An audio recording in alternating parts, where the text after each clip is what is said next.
খবর 24 সাথে আপনাকে স্বাগত। নতুন নতুন খবর জানার জন্য আমাদের চ্যানেলে চোখ রাখুন। নমস্কার, খবর 24/7 আপনাদের স্বাগত। কমনওয়েলথ গেমসে দুরন্ত পারফরমেন্স করার পরে বিশেষজ্ঞদের নজর কেড়েছিলেন ভারতীয় ভারোত্তোলক অচিন্ত শিউলি। কমনওয়েলথ গেমসে সোনা জিতে খবরের শিরোনামে উঠেছিলেন তিনি। এবার সেই তিনি ফের একবার শিরোনামে, তবে এবার বড়সড় বিপদে পড়ে গিয়েছেন এই তারকা ভারোত্তোলক। বলা ভালো, নিজের বিপদ নিজে ডেকে এনেছেন তিনি।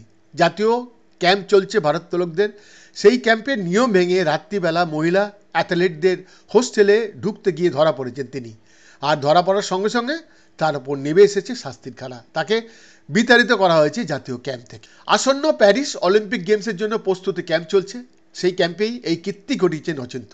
NIS পাতিয়ালাতে চলছে এই ক্যাম্প, সেখানেই মেয়েদের হোস্টেলে ঢুকতে গিয়ে ধরা পড়েছেন অচিন্ত। ঘটনাটি ঘটেছে বৃহস্পতিবার রাতে, আর দুদিন পরে ঘটনাটি এসেছে জনসমক্ষে। বিষয়টিকে গুরুত্ব দিয়ে দেখা হচ্ছে। নিরাপত্তা ভঙ্গের দায়ে পড়েছেন অচিন্ত। তাকে রাতের বেলায় ধরে ফেলেন মেয়েদের হোস্টেলের নিরাপত্তার দায়িত্বে থাকা কর্মীরা। একজন নিরাপত্তা কর্মী অচিন্তের ভিডিও তুলে রাখেন যখন তিনি মেয়েদের হোস্টেলে প্রবেশ করার চেষ্টা করছিলেন। এর ফলেই মহা বিপদে পড়ে গিয়েছেন তিনি। 22 বছর বয়সী ভারোত্তোলক পুরুষ বিভাগে 73 কেজি ক্যাটাগরিতে লড়াই করেন। তার এই জঘন্য কাজ নিয়ে বলতে গিয়ে ভারতীয় ভারোত্তোলক ফেডারেশনের এক কর্তা PTIকে বলেছেন, এই ধরনের নিয়ম শৃঙ্খলাহীনতা একেবারে বরদাস্ত করা হবে না। আর সেই কারণেই অচিন্তকে সঙ্গে সঙ্গেই জাতীয় ক্যাম্প থেকে ছেড়ে চলে যেতে নির্দেশ দেওয়া হয়েছে। বিষয়টি ওনারা গুরুত্ব দিয়ে দেখছেন। যেহেতু ঘটনাটির ভিডিও প্রমাণ রয়েছে, তাই এই বিষয়ে আলাদা কোনো তদন্ত করা হয়নি।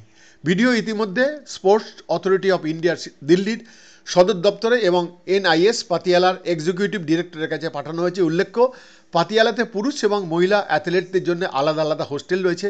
রাত্রিবেলা মহিলা হোস্টেলে কোনো পুরুষ অ্যাথলেটদের ঢোকা বা ঢুকতে চাওয়াটা একটা অপরাধ। উল্লেখ্য, 2022 সালের বার্মিংহাম কমনওয়েলথ গেমসে সোনাজয়ী অচিন্ত রাতের বেলা মেয়েদের হোস্টেলে ঢোকার চেষ্টা করে, সেই নিয়ম ভেঙে শাস্তির কোপে পড়েছেন তিনি। বৈদ্যনাথ দাসের রিপোর্ট, খবর 24/7।